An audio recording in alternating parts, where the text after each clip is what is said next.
자, 재고자산 취득원가 보겠습니다.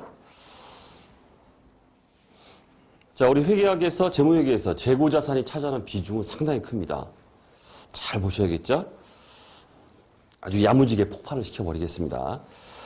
자, 재고자산을 이제 취득하게 되면 취득원가를 얼마로 잡아야 되느냐. 자, 그거에 대한 문제인데. 자, 먼저 보실 거는 자산에 대한 어떤 구분입니다.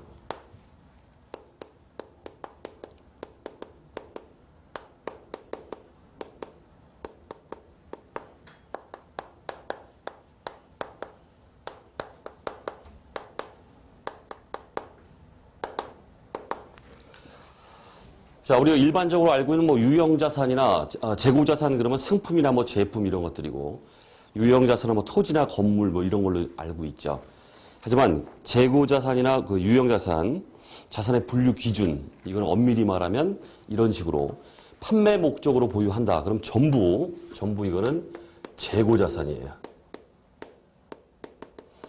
그 다음에 사업의 사용 목적으로 보유한다 하게 되면 이거는 형태에 관계없이 유형자산으로 이렇게 분류가 된다. 자, 이것부터 먼저 챙기셔야 됩니다.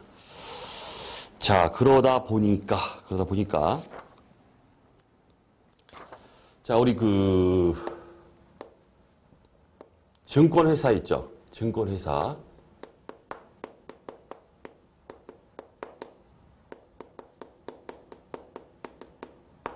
자, 증권회사가 주식을 갖고 있어요.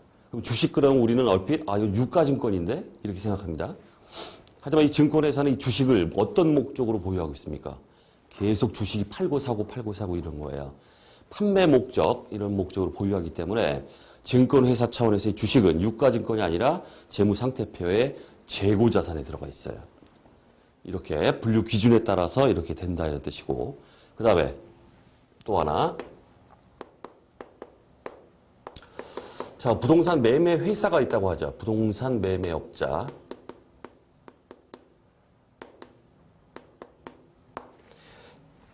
부동산 매매업은 부동산을 팔고 사고 하는 회사입니다.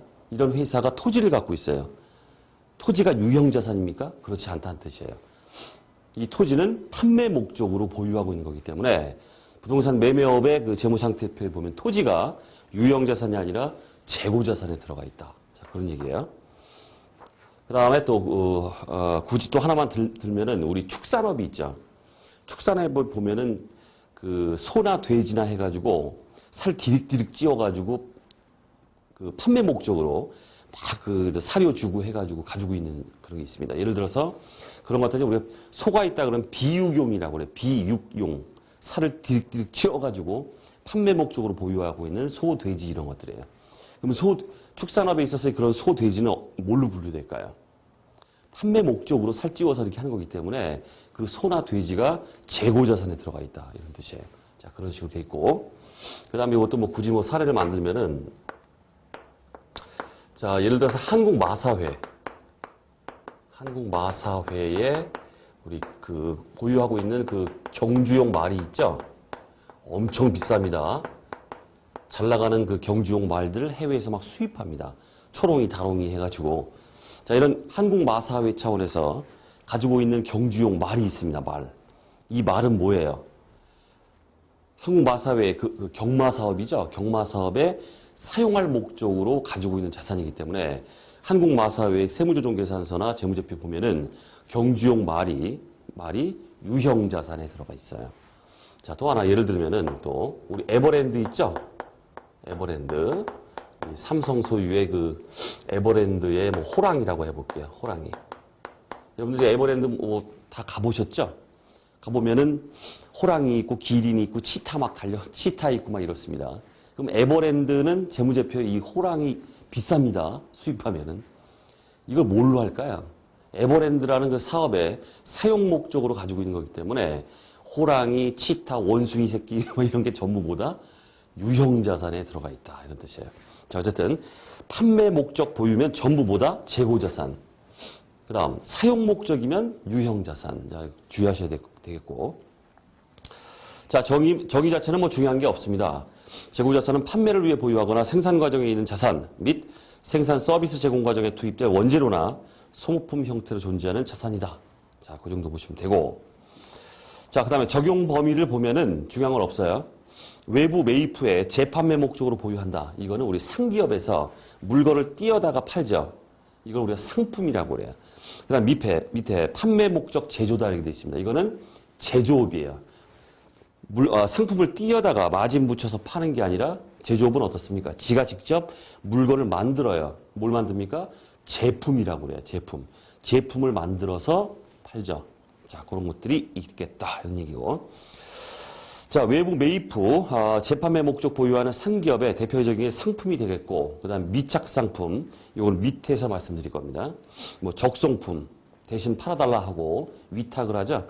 보낸 상품을 우리가 적송품이라고 그래요. 그 다음 토지나 기타 자산도 판매 목적으로 가지고 있으면은 이렇게 재고 자산이 된다. 이런 얘기고. 그 다음 판매 목적 제조업입니다. 제조업에서는 뭐 대표적으로 원재료나 막 이런 거 투입돼 가지고 제품이 만들어집니다. 제품이.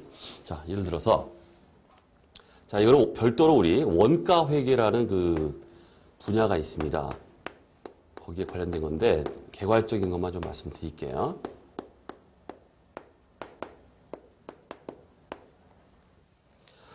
자, 제조업에는 이제 제품을 만들기 위해서는 DM은 이제 우리가 이제 직접 재료비라고 그래요. 재료비로 보시면 돼요. 다이렉트 머티리얼 해서 재료비인데, 재료가 투입되고, 그 다음 다이렉트 레이버 해서 노무비라고 그래요. 인건비죠. 노무비가 투입되고 그 다음에 기타 제조 간접비라고 하는데 오버헤드 제조 간접비라는 게 투입돼 가지고 결국은 제품이 생산이 돼요. 당연히 이 제품은 판매 목적이기 때문에 재고자산으로 분류가 된다 이런 뜻이고 이 제품은 결국 외부로 판매가 되죠. 이 판매를 통해서 매출 원가화가 됩니다. 매출 원가. 결국 판매를 통해서 비용화가 된다. 이런 과정을 거치는 거. 이게 별도로 재무회계와는 별도인 원가회계 분야예요. 이 제품의 원가를 어떻게 계산하느냐. 자, 그거는 회계다 이렇게 보시면 되겠죠. 자, 어쨌든 뭐 여기서 판매가 됐다. 판매 안 된 거, 미판매분은 어떻게 될까요? 당연히 제품이에요. 재고자산. 자, 그런 식으로 이루어지게 돼 있고. 그 다음에 투입되고 있는데 아직 완성이 안 됐어요. 아직 완성된 제품이 아닙니다. 그 가공 중에 있는 그런 그 재고자산. 이걸 우리가 제공품이다. 이렇게 말해요. 제공품. 그 다음 반제품. 반제품도 역시 가공 중에 있는 겁니다. 아직 제품이 아닙니다. 자, 어쨌든, 제공품과 반제품은 좀 참고적인 얘기인데, 제공품은 가공 중에 있는 상태이기 때문에 외부로 판매할 수 없는 걸 우리가 제공품이라고 해요. 하지만 반제품은 가공 중에 있는 상태이긴 하지만은 외부에 판매할 수 있는 거, 이거 우리가 반제품, 제공품, 반제품이 약간 이렇게 차이가 납니다. 자, 어쨌든 그런 것들이 제조업에서 이렇게 이루어지더라. 그런 얘기고. 자, 이제 취득 원가, 중요한 얘기죠. 취득 원가 얘기를 좀 해보겠습니다. 취득 원가는 정의 자체는 당연히 매입 원가가 있겠죠. 매입된 원가는 당연히 취득 원가예요. 그것만 되는 게 아니라 정의가 나오고 있죠. 취득에 직접 관련되고 정상적으로 발생되는 기타 원가를 말한다. 따라서 매입된 원가뿐만 아니라 매입 부대 원가라고 하는데 매입과 관련해서 직접 발생했다. 그 대표적인 게 바로 매입 운임입니다. 매입하는데 운임이 들었어요. 이거는 취득과 직접 관련되기 때문에 재고자산의 원가를 구성하게 이렇게 돼 있다. 자, 되고. 자, 따라서 취득 원가는 매입 원가 또는 제조업에서 제조 원가가 있겠죠. 거기다 플러스 매입 부대 원가인 매입 운임이나 하용료나 보험료 뭐 이런 것들이 취득과 관련해서 발생했다. 하게 되면 전부 취득 원가로 집계가 돼야 됩니다. 그러니까 모든 자산이 다 그렇죠. 어떤 자산이든 직접적인 원가뿐만 아니라 직접적으로 취득과 직접 관련돼 있다 하는 것들이 부대 원가들이 전부 취득 원가로 들어가게 되어 있습니다. 자, 됐고. 자, 그 다음에 일반적인 어떤 그 원가가 발생하게 되면은 전부 취득 원가로 들어가는 게 아니라 우리 일반 기업 회계 기준에서 발생한 기간에 비용 처리를 하라. 취득 원가가 아니다 이런 뜻이에요. 비용 처리를 하라고 하는 그 사례를 여기 열거하고 있습니다. 그 사례가 나오고 있어요. 요게 시험에 자주는 나오지 않지만은 종종 이게 출제가 돼요. 자, 재고자산을 원가에 불포함하며 발생 기간에 비용 인식하는 원가 이해는 다음과 같다. 일반 기업회계 기준 규정입니다. 눈팅 잘해두세요. 종종 출제됩니다. 첫 번째, 제조 원가 중에 비정상적으로 낭비된 부분. 어쩔 수 없어요. 눈팅 잘해두십시오. 그다음 두 번째, 추가 단계 투입 전에 보관이 필요한 경우 외의 보관 비용. 세 번째, 현재 장소에 현재 상태로 이르게 하는데 기여하지 않은 거예요. 기여하지 않은 관리 간접 원가. 그냥 관리비입니다, 이거는.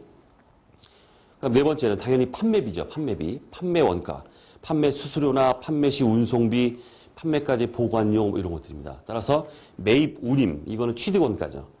매출 운임은 어떻게 돼요? 매출 운임. 매출과 관련해서 운임이 발생했다. 이거는 일반적인 그냥 비용이에요. 판매 관리비. 이렇게 되어 있습니다. 그 다음 다섯 번째, 참고로만 보시면 되겠고, 1, 2, 3, 4번이 이게 시험에 종종 출제가 됩니다. 자, 그 다음 일괄구입입니다. 성격이 상이한 재고자산을 일괄구입 시에는 그 취득원가를 어떻게 하라? 공정가치 비율에 따라 배분하라. 이렇게 되어 있어요. 자, 사례를 한번 보겠습니다.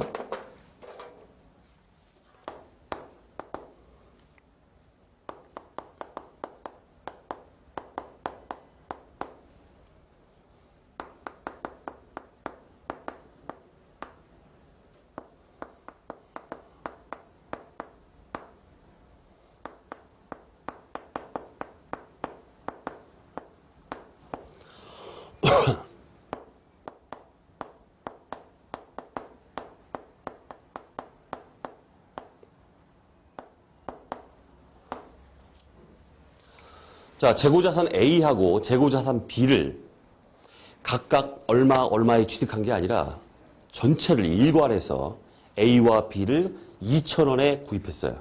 2,000원에. 그러면은 이 2,000원 중에서 얼마가 A 거의 취득원가고 얼마가 B의 취득원가인지 몰라요. 그럼 잡긴 잡아야 되는데 얼마로 잡아야 되느냐. 공정가치 비율로 배분하라, 안분하라 이렇게 되어 있습니다. 자, 결국 뭐다? 자, 얘를 갖다가 재고자산 A의 공정가치를 조사해 봤더니 시장에서 팔리는 게 200이더라. 예를 들어서 B는 공정가치가 300이더라. 하게 되면 A의 취득 원가는 어떻게 된다는 뜻이에요. A는 총 2,000원 중에서 곱하기 배분한다 이런 뜻이에요. 200 플러스 300 플러스 300 중에서 200이 차지하는 비율 해보시면은 800 이렇게 나와요. 이런 식으로 배분하라는 뜻이에요. B도 마찬가지죠. B는 어떻게 되겠어요? 2000 곱하기 200 플러스 300분의 300이 차지하는 비율. 이렇게 하면 1200 나옵니다. 800, 1200 하면 2000이 되겠죠? 이런 식으로 공정가치 비율로 배분하라. 이렇게 규정이 되어 있고. 자, 그 다음 매입 할인 등입니다. 자, 첫 번째, 우리 회계 원리로 돌아가겠습니다. 자, 매입 할인이 뭐였어요? 매입 할인. 자, 매입을 했는데 상대방이 매출한 사람이 그렇게 얘기하는 거예요. 자, 너 외상으로 가져갔지? 빨리 대금 결제해주면 내가 2% 할인해줄게. 이렇게 합니다. 그러면은 나는 빨리 조기 결제한다고 하는데 조기에 결제를 해서 대금을 줬어요. 그랬더니 걔가 2%를 깎아줘요. 아, 빨리 돈 회수해줘서 줘서 고맙다 해서 2%를 할인해주더라. 자, 이렇게 할인되는 금액이 매입 할인이죠. 그 다음 매입 애누리는 뭡니까? 매입을 했는데 매입한 상품에 뭐다? 하자가 있어요. 야, 이거 하자 있는 거 문제 있다 하니까 상대방이 그래? 그럼 1,000원 깎아줄게. 자, 이게 하자 시에 이거 깎아주는 거죠. 이게 이제 매입 애누리입니다. 그 다음 매입 환출. 매입된 게 다시 나갔다. 이거 뭡니까? 반품돼 버린 거예요. 반품. 아예. 자, 이런 것들이죠. 자, 어쨌든 매입 할인, 매입 애누리, 매입 환출 뭡니까? 당연히 뭐다? 매입한 취득 원가에서는 차감돼야 돼요. 차감돼야 됩니다. 자, 이렇게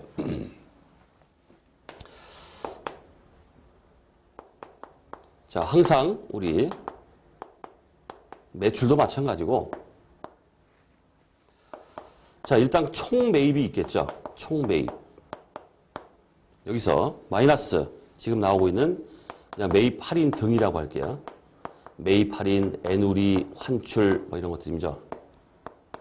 자, 요거 총 매입액에서 매입 할인이나 매입 애누리, 매입 환출을 차감한 거 이걸 우리가 순매입이다 이렇게 말해요. 그 다음에 이 순매입액이 바로 손익계산서에 표시가 됩니다.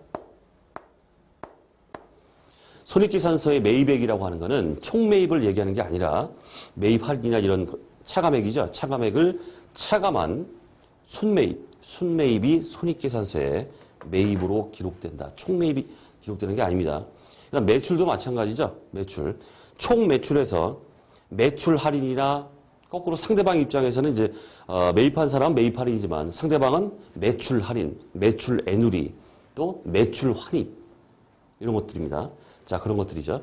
총 매출에서 매출 할인 등을 차감한 금액, 그게 순매출인데 순매출, 그게 바로 손익계산서에 표시되는 매출액이에요. 어쨌든 손익계산서에는 매출 매입이 어떻게 된다? 순매출, 순매입으로 기록되게 이렇게 돼 있다. 반드시. 자, 그렇게 돼 있고. 자, 그 다음 매입 운임과 그 미착 상품 얘기죠. 자, 요거는 요렇게 한번 얘기를 해보자.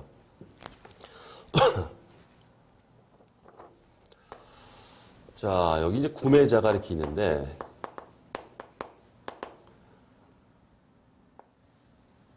판매자가 있고,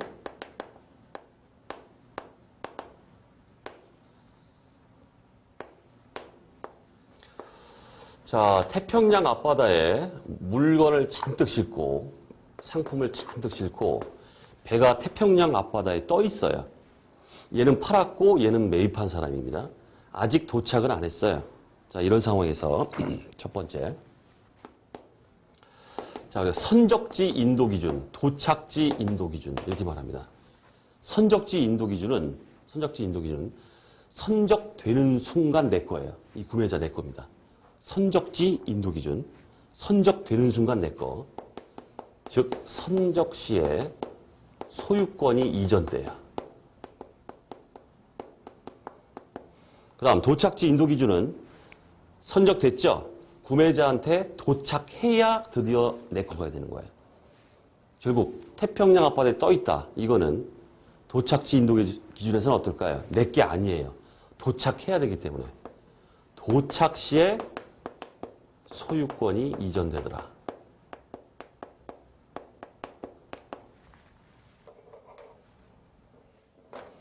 자, 따라서 선적되는 순간 소유권이 이전되기 때문에 내 거다 이런 얘기죠.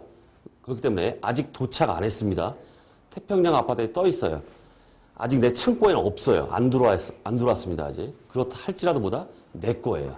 그렇기 때문에 기말재고 이 구매자의 재고자산에 포함시켜야 돼요. 내 겁니다. 아직 창고에 없어도 선적되는 순간 내 거기 때문에.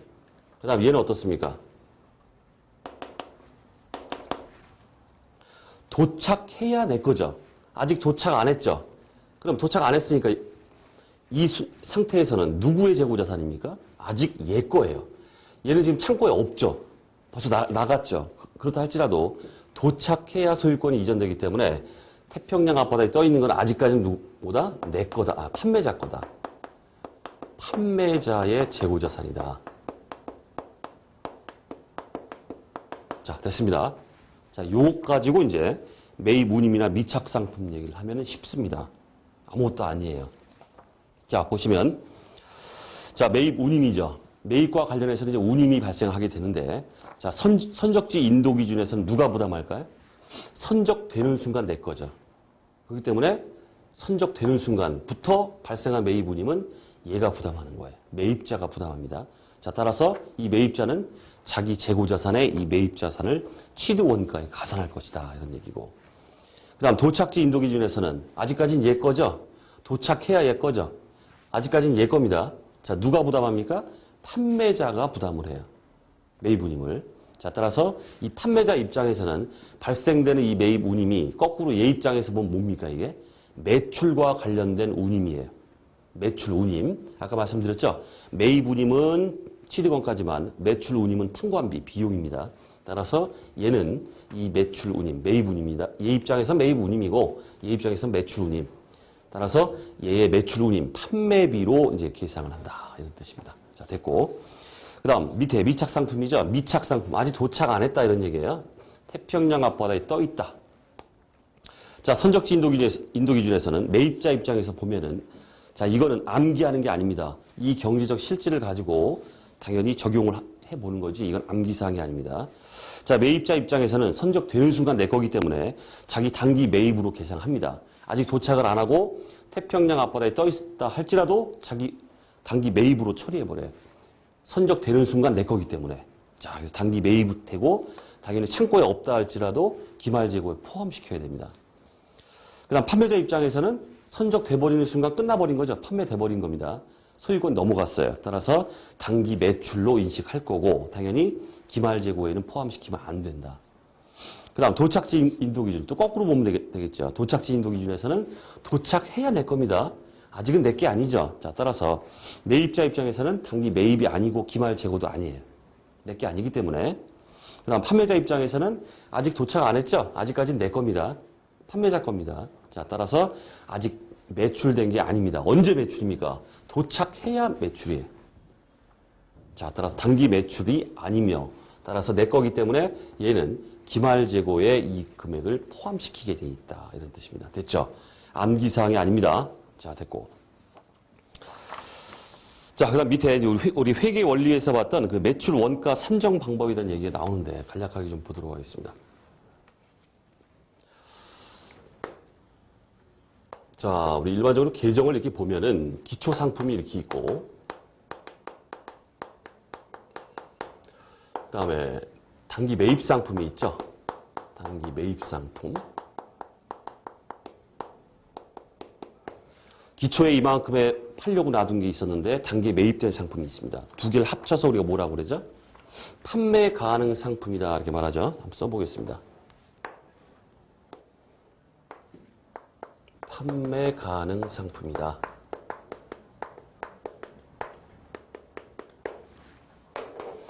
자, 결국 기초 상품 단기 매입액 합친 금액은 결국은 팔렸거나 남아있거나 둘 중에 하나죠. 자, 따라서 매출 원가 판매된 거죠. 그 다음에 기말 상품.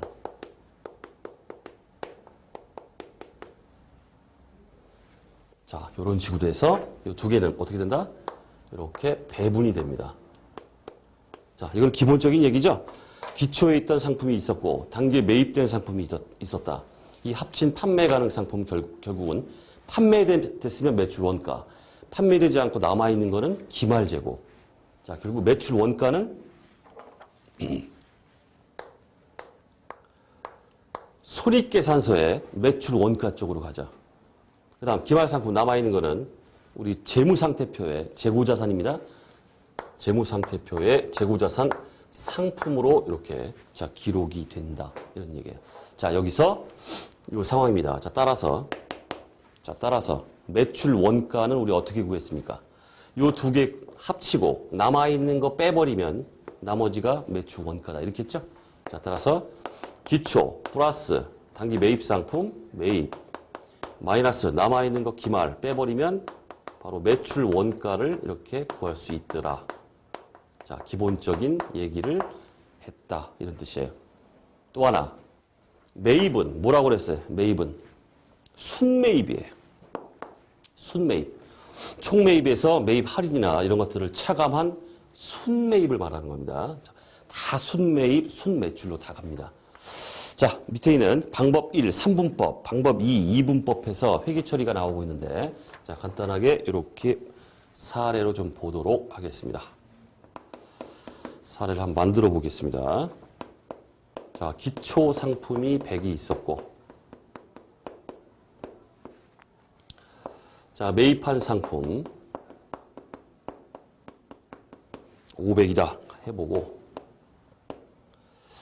그 다음에 이 중에서 판매된 거, 매출 원가죠. 판매된 게 우리 400이다 해보고, 그러면 100 플러스 500 마이너스 400 하면 남아있는 게 200이죠. 기말 상품. 자, 200이다. 자, 이 경우에 자, 3분법, 2분법 해가지고 방법 두 가지에서 이 회계 처리를 한번 해보자. 그런 뜻이에요. 자, 어쨌든 간에, 요거 뭐예요? 요거는 우리 손익계산서의 매출 원가입니다. 판매된 거기 때문에. 자, 요거 남아있는 거죠? 요거는 재무상태표에 재고자산 중에 상품. 요거를 딱 구성을 하게 회계 처리가 딱 돼야 된다. 이런 뜻이에요. 자, 첫 번째 방법. 자, 방법 1은 이제 3분법이죠. 요거는 상품 계정이 있어요. 상품 계정이 있으면은 매입할 때 그 양자 3분법과 2분법, 방법 1과 방법 2의 차이점은 그겁니다.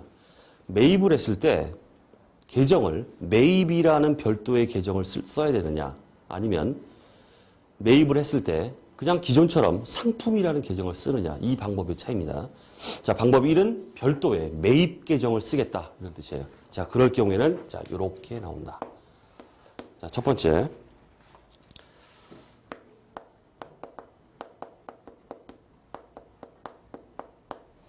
자, 매출 원가가 딱 이제 얼마? 400이 딱 하기 위해서 이러한 회계 처리를 하게 되는데 이건 기계적으로 나와야 되겠죠. 기초 상품을 매출 원가로 대체하라. 100. 상품. 기초. 100. 그 다음 두 번째. 자, 3분법에서 방법 1에서는 매입이라는 계정을 썼기 때문에 매입과 관련된 단기 매입액이죠. 매입액을 매출 원가로 역시 대체하라. 매출 원가. 자, 매입이 지금 500이죠. 500 하고 매입이라는 그 별도 계정을 썼을 거기 때문에 매입을 없애주고 매출 원가로 대체합니다. 매입 500 딱 해주고 그다음 세 번째. 자, 이 처리는 뭐 우리 회계 원리에서도 나왔죠. 기계적으로 이게 나와야 됩니다. 그다음 기말 상품을 매출 원가에서 차감하라. 즉 기말이 얼마입니까? 200이죠. 상품 기말입니다.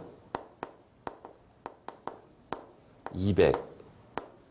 다음에 매출 원가.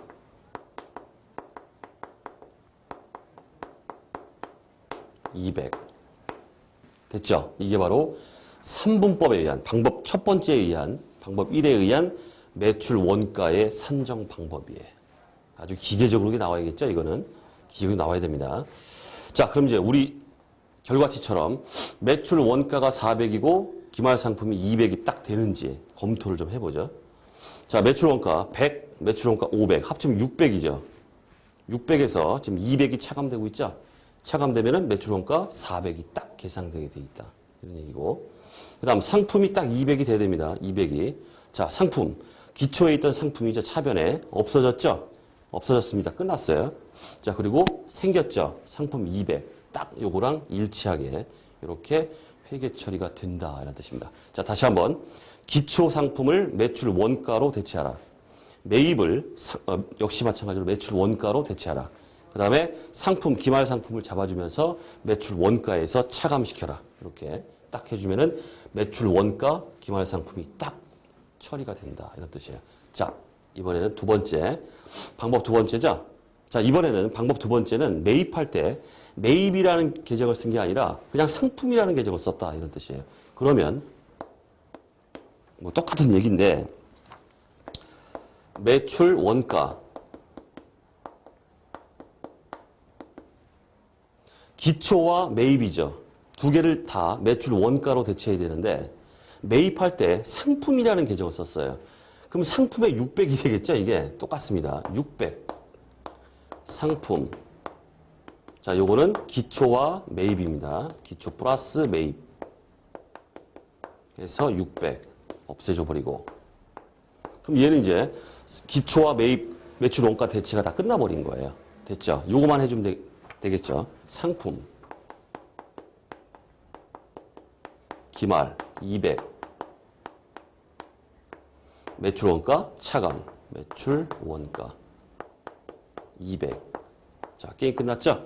자, 이렇게 해서 역시 마찬가지로 얘도 검토를 해보면 매출 원가 600에서 매출 원가 200 차감하면 400 딱 되죠? 그 다음에 상품으로 잡혔던 기초와 매입된 거 다 없어져 버렸죠? 대변 와서 그리고 생성된 거 상품 기말 200이 딱 계상이 된다. 이런 뜻이에요. 자, 어쨌든 방법 첫 번째 3분법이라고 하는 얘는 별도로 매입 계정을 쓴 거고 얘는 에이 귀찮아. 전부 그냥 상품으로 통일할 거야 해서 상품으로 쓴 거 그 차이뿐이 없다 이런 뜻이에요. 자, 됐습니다. 자, 그다음 밑에 보면은 매출 원가 관련해서 매출 원가 관련해서 이 얘기가 나오고 있어요. 됐죠? 기초 플러스 단기 매입 상품 마이너스 기말 상품을 하면은 매출 원가다. 다만 매입은 뭐다? 순매입이다. 이런 얘기예요. 자, 밑에 나오고 있죠? 손익계산서상 매입액은 바로 순매입액을 말합니다. 자, 그래서 총 매입에서 말씀드렸던 매입 할인이나 이런 것들을 차감한 것이다. 이런 얘기고. 역시 마찬가지로 손익계산서의 매출액은 말씀드렸듯이 순매출액이에요. 총 매출에서 매출 할인이나 애누리 환입을 차감한 게 이렇게 된다. 그런 얘기고. 그 다음 밑에 하나 더 나오는 게 매출 총이익 나오죠? 매출 총이익은 어떻게 될까요? 순매출에서 바로 매출 원가를 빼는 겁니다. 자, 그래서 순매출액에서 마이너스 매출 원가 어떻게 나옵니까? 기초재고 매출 원가는 기초 플러스 순매입 마이너스 기말 이렇게 나오죠? 그렇게 해서 매출액 순매출액에서 매입액 매출 원가 이걸 차감하면은 우리 손익계산서의 매출 총이익이 계상이 된다. 됐습니까? 자, 재고자산 취득원가 관련해서 기초적인 사항인데 어쨌든 시험에 빈출입니다. 나옵니다. 자, 중요한 얘기를 했어요. 재고자산 요 딱 기초를 깔고 이제 진행을 해야 됩니다. 재고자산 만만치 않습니다. 마음 단단히 가지시고 마음의 준비를 딱 하시고 폭발을 시켜버려야 돼. 재고자산은. 자, 다음 시간부터 조금 더 어려워질 수 있는데 반드시 극복을 해야 됩니다. 재고자산. 중요한 부분이라고 했죠. 자, 재고자산 취득원가. 자, 이번 시간 강의를 마치도록 하겠습니다.